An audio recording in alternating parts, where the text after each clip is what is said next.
Laura, when we first spoke, I remember this very vividly, actually. You said a thing to Annie and me in our interview. I remember it vividly, but I checked it out again today just to remind myself of what you said. Um, and we had asked you, we were quite kind of cheekily like pressing you to give us your hypothesis of what had happened. And you were very circumspect about doing so. You said, um, I don't believe the scenario that has been told by Dr. Dancy, but you declined to speculate. You said, I'm not going to overstretch. This is an important case for Tristan, for your wife, for your family, and I'm going to stay within my own lane. And then you said there are multiple scenarios, and I would play each one of them out, and I would want to see the door. I'd want to understand the distance of between the door that Dr. Dancy was in with the revolver, choosing not to shoot, and then him dropping to the floor and turning the light out. And so you then went, through a list of all the things that bits of evidence and you would like to explore and the people you would want to speak to. But you were very careful to say that it was impossible, in the absence of those bits of evidence, to be able to come to a firm conclusion.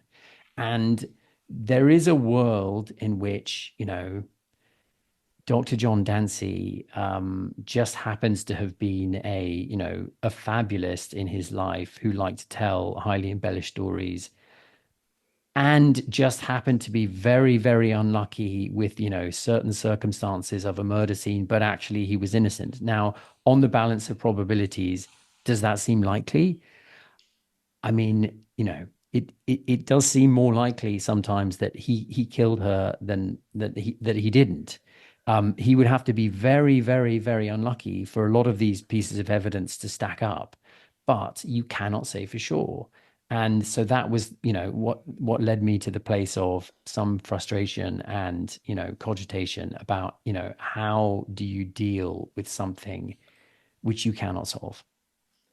Yes, I was circumspect in the sense that the information that was available to me, I couldn't overstretch what was available at the time. But I remember us having a conversation towards the end after we had finished recording. And I can't remember whether it was you or Annie, but one of you said, oh, when I asked about what was going on in the relationship, oh, he did have another relationship with a woman called Mary. And I don't think we went into any detail other than she was 17 years younger. And I said, I would want to know about that. That changes things for me, particularly with domestic violence murders, what was going on.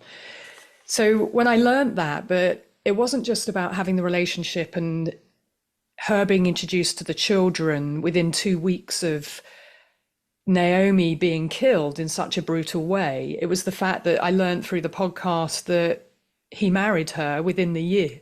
Sorry, excuse me. He married her within the year, so 1938, but she died in 1943 under very suspicious circumstances.